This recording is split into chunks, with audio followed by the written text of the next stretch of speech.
Brexit deal this morning. Finally, the EU and UK have come to an agreement over the Irish border, meaning that along with the divorce bill, an overall agreement has now been made and talks can move on to trade. Adding to the news of an agreement was the chatter that the final Brexit bill may actually be considerably less than the numbers we have seen in the press. That information coming from Michael Gove.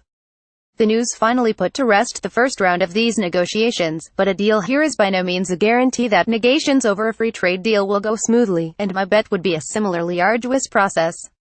The deal seems a little sketchy in places, to be honest, and it shows that there was a real fight to try and keep the DUP happy within these discussions, and in places the text basically seems to say that if our initial plan doesn't work, we will work on other solutions, pointing to the fact that the Irish border issue just has plaster on it for now, and we just all have to see how long that lasts for.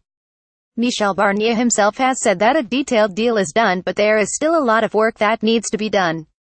Sterling was obviously the biggest winner on the back of the news regarding the Brexit deal, for GBP USD. After hitting lows yesterday around the 1.3220 level, we saw a huge rally that took out upside levels at 1.3460 and 1.3480.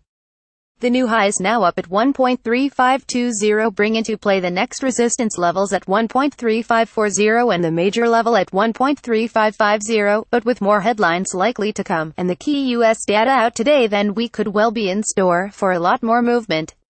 U.S. jobs report so far this week. The jobs readings have been pretty strong, with the ADP coming in bang in line at the 190K level, and yesterday's weekly readings beating expectations. With those figures still in mind, we could well be looking at a stronger non-farm reading later this afternoon. The question all comes down to rate hikes usually when it comes to the jobs report. However, with the rate probability up at 98%, it would seem that no matter the reading today, it would not change the Fed's mind on its favorable December hike. However, we must treat these probabilities with care, as the markets pay a lot of attention to it, meaning that a 25 basis point hike is factored into the market already, as can be seen in the stronger US dollar performance this week. There will be a focus on the average hourly earnings as ever. These numbers have been the more stubborn performers when it comes to the jobs report. However, earnings are expected to jump to 2.7% from the 2.4% in the previous month. So on the face of it, there may not be much in the way of a rate hike next week, but a drastically weak reading this afternoon could well make Fed members question their next step.